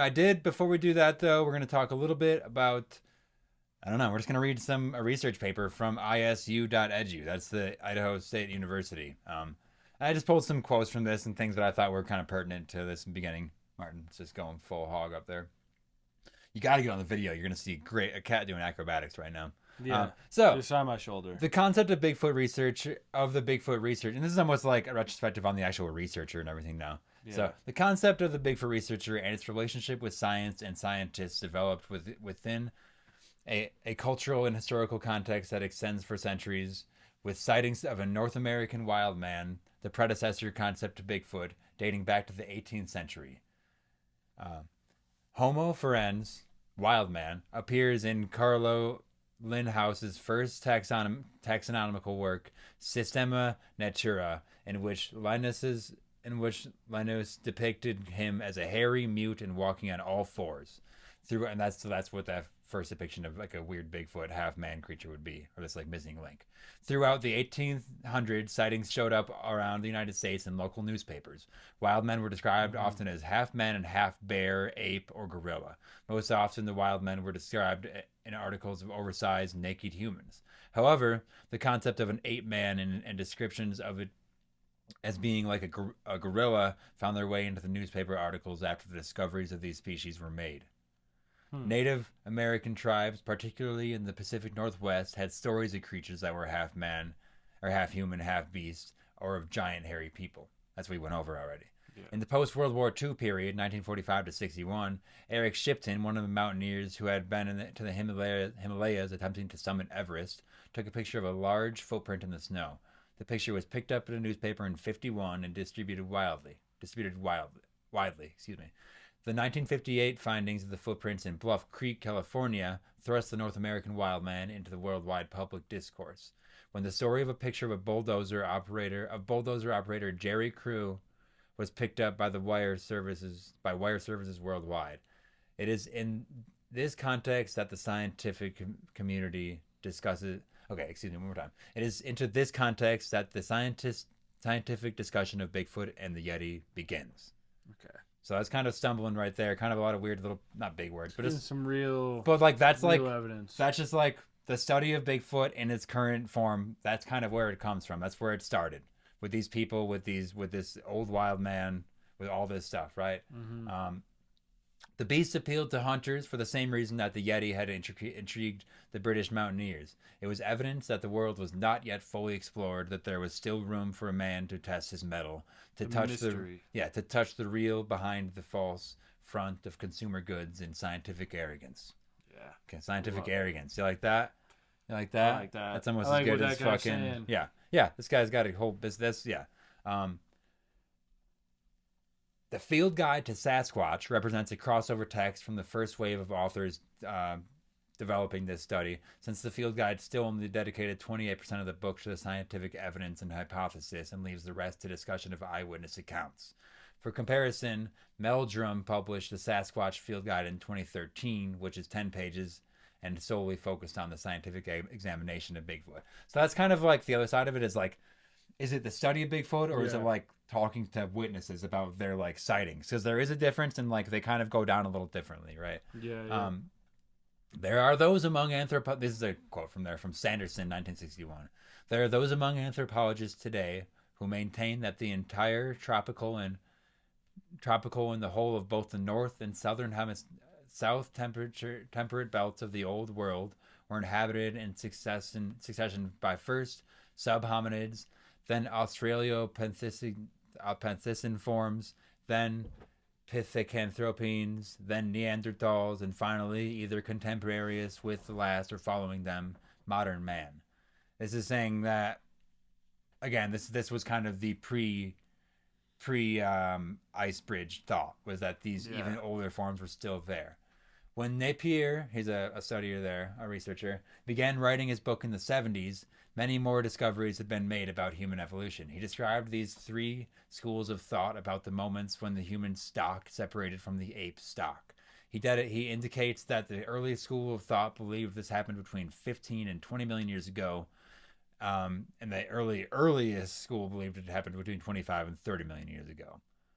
The latest happened only 5 million years ago. This is kind of just talking about where that missing link demographic, that point in history comes from, what that means, really. And at the end of August 1958, when the construction crew around this site that they were looking around was roughing out a roadbed some miles from north of Klamath, big tracks started. I think this is in California. Big tracks started appearing in the dirt overnight. They usually came down from the hillside and crossed the road, going towards the creek. Sometimes they followed the road for a distance and passed close to the packed earth-moving equipment. The prints were like those of a flat-footed human, but huge, 16 inches long, 7 inches wide at the ball of the foot, and only 2 inches narrower at the heel. Average stride was over 4 feet. That was Damn. back in 78. Okay. Sorry, these are kind of all over. These were just some like good points that I was finding. This is all just from the same like 3 pages of research paper though. And I didn't take anything out of nothing's out of context. It's not like I tried to like I'm not like misrepresenting anything. This is all just the words that were written basically. Taller than this is kind of just like, okay, we haven't even discussed what it really looks like, I guess. We kind of haven't. So here's just like our description from 1961 and from like a field guide, right? Taller than average man by at least a foot or two, much bulkier, with enormous barrel torso and no neck. Head small, practically no forehead. Heavy brow ridge and continuous upcurled fringe of hair right across that brow ridge. Head hair not different from body hair and all comparatively short. Dark gray to black when young, turning reddish or ochre brown and getting silvery in old age.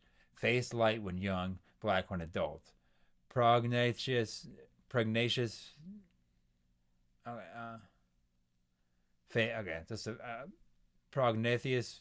face and very, I don't know what that word means. I guess it's just I don't know. Face and very wide mouth, but no lip aversion. Eyes small, round, very dark, and directed straight forward. Feet very humanoid, but for double pad under first toes. And indication of complete webbing to base of last joints. Has no language but a high-pitched whistling call. Nocturnal.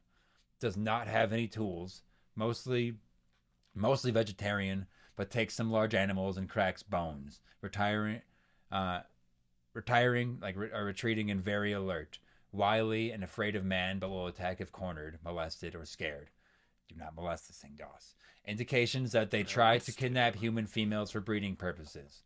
Food collectors. Make beds in open or in caves. Drink by sucking. This is a little breakdown from 61. Interesting. Okay. That all kind of still tracks. One thing I will say, we'll get into it as we go through the series. The color of the fur, I've heard anywhere from brown to black to like gray to white to red to green. There's red and green ones specifically are some bangers. Those are the good. Those are the good ones. Those are the good hits. All right, because those are just totally bizarre and out there. Well, green. When I hear green, I think of how like sloths grow like that mossy. They grow like a literally like moss. Which they could be, especially if they're like they like turn green because of it. Yeah. Come on, man. So then again, some of the possible origins, some that are Bigfoot is possibly related to Gigantopithecus. We've all probably heard that. He was this they like found physical evidence of yes, this is like considered one of the missing links. I mean, you add a missing link and it's always like, well, where's the next one? Where's the next thing? You know? There's always and it's always like a missing link implies like link between man and ape, which doesn't even make sense really anymore. No. But also like we're talking about, as the word said, contemporaries or like contemporaries, right? So like an evolution off to the side, like the tree split and then they're still both going. It's not like it's here's Bigfoot, here's man. I think it doesn't it's like just end. I think it'd be on the side more, right? As possibly anyway. So let's see. Gigantopithecus is placed as a cousin of the apes rather than to humans. Again, that's kind of what I'm saying, because apes and monkeys are kind of different. So Gigantopithecus would be like on that ape side of things, is what the studies have shown. Using Bigfoot's hypothesized connection to Gigantopithecus, Meldrum is one of the founders of like Bigfoot research, basically. Meldrum suggested it's possible that Bigfoot's generalized diet would make it possible for it to inhabit the most difficult climates on the Pacific Northwest, and that its migration may have been a gradual expanding of its habitat into North America across the land bridge, which we just talked about could or could not be false. It sounds like they might have already been here. They're just trying to figure out how they even would have gotten here. Its size could be due to Bergman's rule and bipedalism. Bergman's rule must be something like I think it's abyssal gigantism, kind of where things just get bigger versus well, I think it's like if specific in things. certain climates, like if things like the further north things are, where it's colder, the bigger animals get. Yeah. Like white-tailed deer in Canada compared to like Texas, like their bodies are just way bigger. They're just big as hell. Yeah, they just need to survive like that harsh of an environment. Yeah. It So I'm yeah. assuming that's what they're Could talking be an about. outgrowth of its adaptation to a mountainous environment. Yeah. Basically the same Yeah. thing.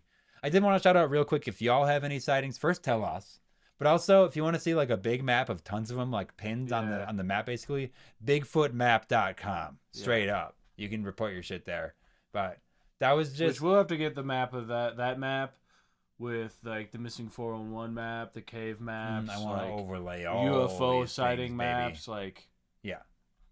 I just want to like just get them all behind us, and we just look at how they are the same. What the hell is actually going on there? Yeah, that would be probably good for us, right? Yeah, okay, just a few more things here. I want to we talked about the Patterson. Yeah. We didn't even talk. We just showed it. We'll probably go over it in more detail at some point. Yeah. Well, I have some random encounter stories we'll save. I wanted to talk about we'll get into specifically the skunk ape for a second, and one just to leave y'all on like a. I want to strike some believability into this, or at least put y'all on a journey. We'll have to do a full skunk ape episode too. Dave Shealy. All right. As a kid, him and his brother are in the Everglades, and by all accounts, he sees one of these things. Yeah. Skunk ape, as it'd be called down there. Stinky. Because it'd be stinking, which is a theory that I have. We'll get into later, but it's all about how like demons and things not of this earth can stink based on time being different. Basically, for them, they immediately start degrading because the time is just not the same for them in their reality, in their plane. It just doesn't even time isn't even that thing. Well, so they get here and it's like they're experiencing all age at once, and it's like, boom, you're stinking now. But that's not what we're doing today. So Dave Shealy apparently comes upon a skunk ape in the distance with his brother as a child, right? Fast forward like 30 years. He's a tour guide in the Everglades. He's basically devoted his life to like hunting for this thing, and also made a career out of it. It's a pretty solid idea, right? Yeah, fuck yeah. He makes sure to like put food out to keep. He tries to feed like a lot of the local wildlife because he knows that the Bigfoot, when not vegetarian, is going to take down something big. So he's trying to keep like slightly larger animals there too when he can, right? At least like larger birds and I don't know, little rodents and stuff. Keep the ecosystem right. going. So this he becomes this tour guide, right, to watch this stuff. I'm gonna put this footage of it on now, Doss. We have some more footage. Oh hell yeah, let's check it out. Okay. Now, this footage was taken in 2000. The date on here is correct. Let me get it pulled up on this though. Oh, there we go. All right. July 8th. So this is just him. This was when he was, I believe, just doing his rounds. Yeah. You can see in the distance here, this thing is booking. It's moving pretty human-like. It will get a better focus in a second here, but so you can even look here as a slightly larger one, but like it's moving behind bushes. It's just this big hairy thing out in the Everglades. What I will say though is that it's moving very well, right? It's just like walking as fast as like a human would. It's kind of got a big stride Looks to like it. someone on like a sidewalk. Yeah. That's a swamp. That's a swamp. It's over a foot deep of swamp and roots and mud. If you've ever walked through mud and swamp, yes, yeah, it's not not just like moving like it's not that. water, You just solid literally ground. It's can't walk like that. Yes, you would not be able to. Okay, now that he has turned, he's actually Even walking. tall grass, he's actually walking toward the camera right now. He's like got this. He's very tall. Yeah, that's the thing. This has not really been disproven in that way. Like it's just they've gone to spots almost identical to this, and you just cannot do it. Like there's videos of people like wearing like I don't know, just like going out there and trying to do this in a suit, basically, and you just can't. Even if you have the best gear, like it's you're just so hard. You know, even walking like that, just in that tall of grass, like is crazy. And it's just smooth. It's just a smooth gait, right? Like he's just going, gliding, dude. So yeah, he kind of came up to the camera. And that isn't a bear. No, it's like it's very human-like. Okay, that's very upright. That's not even like a monkey hunched over. Like that's just like good posture. Yes, something with phenomenal posture. Fast. Like, and there's like birds and stuff going in front of the camera every now and then. It's not like this footage is sped up. You can see like the time on the side. Of the even thing. just like at a walking pace, like on regular ground, that's so quick. Yeah, he's just booking because he's tall as fuck. He's got huge feet. Look, he's still going. Like this is a long video. It's a 2-minute video. He's right here now. Oh yeah. You tell me, listeners, come on the video side and see this thing. Look how he's moving through there. Yeah, he's almost like running now. Jogging. I think because he sees this dude now. Yeah, but it's oh shit. Yeah, he's kind of like seeing it, but he's just like he's moving. Yeah, he's running. moving. That's just running now. And that's, dude, that was quick. That was so quick. And that was, again, in the middle of a swamp. Not convinced? Let's go. I got, now, not convinced? Okay, well, the year is 2000, okay? We're in Sarasota County at the police station, okay? The police Same detective... year as that video. Yes. The police detective there receives a letter, okay? A woman is reporting being harassed by an escaped orangutan. Okay, I'm gonna close that document there. She says that an escaped orangutan has been stealing apples from her porch. Okay, first off, that's just really scary. Like, it sounds goofy, but like, okay, orangutans are big. Even if it is just like an orangutan, that's very scary. Okay, no reports of. There was no reports of any orangutan from being released from any zoo by accident. There was no reports of like an illegal pet being there. And maybe you wouldn't report if it's an illegal pet, but like, you just wouldn't do that. Also, I'm about to show you a picture that has never been proven to be a hoax. There's been tons of studies on it. The like height of it and everything makes it pretty much not able to be an orangutan. Listeners, if nothing else, come look at this, because this is going to be the scariest thing you see all day. Now, the woman who called in said that she took this picture of the supposed orangutan, this creature, right? She also said it was stinking. Okay, Yeah. she said it was stinky. Classic. Here we go. Let's see if I can get it. Okay, ready? Yeah. Yeah, so first off, that's not an orangutan. First off, it's Why not is an it black? orangutan. It's a. I'm making it even bigger. It's just so scary. It's behind like But this it matches plant. that like small forehead, Yep. little eyes, small head, huge body. It's got this like grayish tint on got the this front. beard It's got like kinda. it's got like different colored fur around it. It's got like Yeah. some shit in its fur. It's got like sharp ass teeth. It looks like. Yeah. It looks like it's got sharp ass teeth, and it's like kinda. I mean, it's definitely not hiding behind that bush, but it's like it looks like somehow it thinks that one petal of grass. It's is gonna, like it looks like it's like moving to okay, hide. you look out your window and you snap a picture of that. Yeah, I'll fucking kill myself. Fuck that, dude. My thoughts exactly. Yeah. Yeah, Immediately I'm freaking out. you can if you look up. I get like keywords year 2000 Sarasota County Bigfoot picture. You will see this image if you are just reluctant to come watch a video. But Yeah, this comes For out real? on video because god damn. for real, dude. this was from 24 years ago, 25 years ago now, I guess. Oh, it's year 25. It's the year of Bigfoot. So 25 years before the year of Bigfoot, this picture was taken. I'm no longer going to say 2025. I'm just going to say year of Bigfoot. Year Yeah. of. I'm not And gonna- we're in the year of Bigfoot. Year of Bigfoot. It's the year of Bigfoot. Year of Bigfoot. You're big feet. So, okay.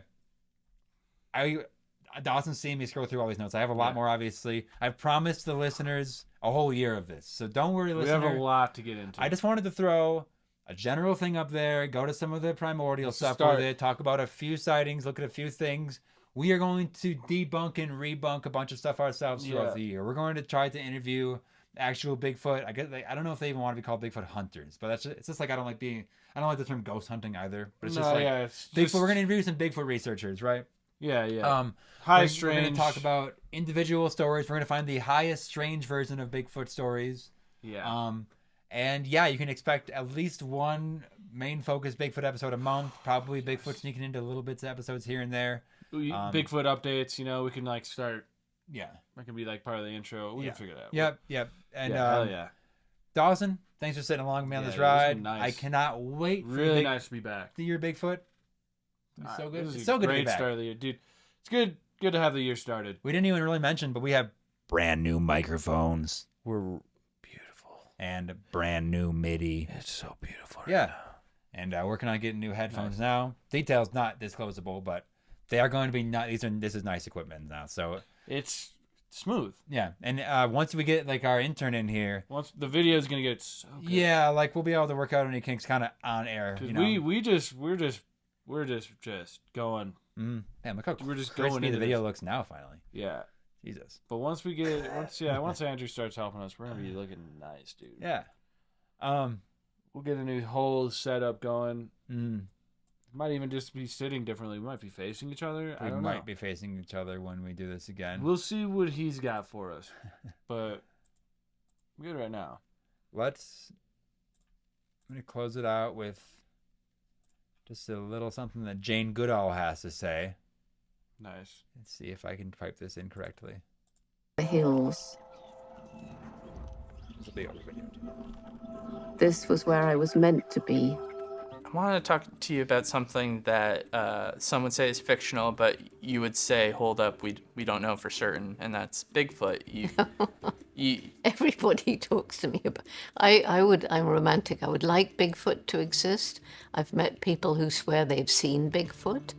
And I think the interesting thing is every single continent, there is an equivalent of Bigfoot or Sasquatch. There's the Yeti, there's the Yari in Australia, there's the Chinese wild man, and on and on and on. And, you know, I've had stories from people who, you have to believe them. So there's something, I don't know what it is. I'm always open-minded. What about other mythological creatures? You Well, that's have a good- to believe them. All right. Well, that looks like a good interview to continue on, but I liked that little ending. Yeah. Again, it's out there. Jane Goodall, I respect her. Yeah, she's a beast. She's a legend. If anybody's gonna know about Bigfoot, it's gonna be her. And she's keeping an open mind. I would ask listeners to at least keep an open mind. Yeah. As we go along this journey. Yeah, like it's gonna take more than one Just- episode to convince the just people that follow don't us. know. You know, it's This was just letting like the groundwork. Yeah. We're gonna get crazy. If you like crazy shit, let's go. If you're a Ex- non-believer, we didn't even get Just- into the Glimmer Man. We didn't even get into how Didn't he's just said even like mention the basically a Glimmer Man. lightning strike formed into a Bigfoot vessel. well, for even just just a- like possible Bigfoot's just like using some sort of cloaking to Anything. be just invisible. Folks, we have so much. These are The just spoilers invisible for Bigfoots. entire episode topics It's because we're gonna gonna get crazy. We'll find like It's eyewitnesses insane. for some of that stuff and Yeah, all that. dude, there's So much to come here at Pumpkin Hill Radio. yeah. So much to come on the Year of Bigfoot, and expect loads of other good content too. It's not just going to be Bigfoot focused, but once a month. but it be will ready for it. Once a month, it definitely will be. Be ready But for it. you'll get all the classic, insane stuff throughout the year. I can't wait, Doss. It's going to be a Oh man, best year of Pumpkin Hill Radio yet. bigger, better, badder. Onward and upward with this thing. Let's close this thing out, huh? All right. Go ahead, listeners, and rate us 5 stars. I've seen a lot of people doing that lately, so just keep up with the trend. Maybe that'll like help us get on like leaderboards somewhere. I don't know. Yeah, give We me have over a 100 ratings now, so I don't know what Give me that. the leaderboards, yeah. baby. Yeah, hopefully we get on the leaderboards, man. I want to get in that bracket. Send us your Rank stories, me. any kind of story, Bigfoot sightings, anything to pumpkinhillradio@gmail.com. Send in episode requests. If you need something to cleanse yourself from all this Bigfoot madness specifically, let us know. We can do that episode for you. Support us on Yeah. Patreon, patreon.com/pumpkinhillradio. We're going to have a lot of stuff there. Every month you get a bonus episode. You're going to get a shout out just like Avon did at the top. Thanks for sitting with us today, Avon. Makes Haven. Yeah, Right thanks for the support. You pay for this kind of stuff, so I appreciate that. Other people, hope you follow suit. Just a quick plug on that Patreon one more time, though. We do have a $1 tier that's open for about, I think, 3 or 4 more slots are available. I created a 10-person quick. $1 tier. There's an exact same tier that is $5. That was the original price of it all. This was a little discount. So if you want the discounted price, you want to lock it in early, that's $1 a month for Get one in. bonus episode. We're working on an alien about once a month, an alien update episode as well. Other content all the time. Get your shout out. Tons of stuff there. It's worth the buck. It's definitely worth $5. It's worth more, but for $1 you can lock it in. So just go do it. Join the few, the proud, The podcast. the podcast. Okay. Yeah. Join the cult. Yeah. Take a look around the Etsy store. We're selling a lot of stickers and pins these days. pumpkinhillradio.etsy.com. Use code SECRET for 25% off orders of $25 or more. And couldn't do it today without Dubby. Thank Dubby.gg. you, Dubby. Use code StarMother for how much off? 10? 10% off. 10%? Big old 10% off your order at Dubby.gg. We drank ours today and we pumped through this whole Got me. thing. So I was not feeling it. The W helped me. Yeah. Just be alive today. yeah. With that being said, thanks for listening to this Bigfoot stuff. We can't wait to get you the next one. Next week will be something different, but just as Nice, cool. dude. Nice. Throwing up the hearts there. Nice. I I like that. I like You how got that it just twice. happens. Yeah. Sweet. The video shows funny things when we do our hands in certain ways for the Yeah. listeners. Check the video out. This has been Pumpkin Hill Radio. First episode of the year. Year of Bigfoot's commencing, and Dude, so much to come. It's huge. My mind's blasting right now. And it's been a pleasure being in the studio with you today, man, Dawson. this is great. I've been Travis Wormwood. Got here Dawson Trailer. Dawson Trailer. That's what he's calling himself today. Thanks for being with us. We'll see you next time. Oh, sweet. Nice. Good night, all. Bye.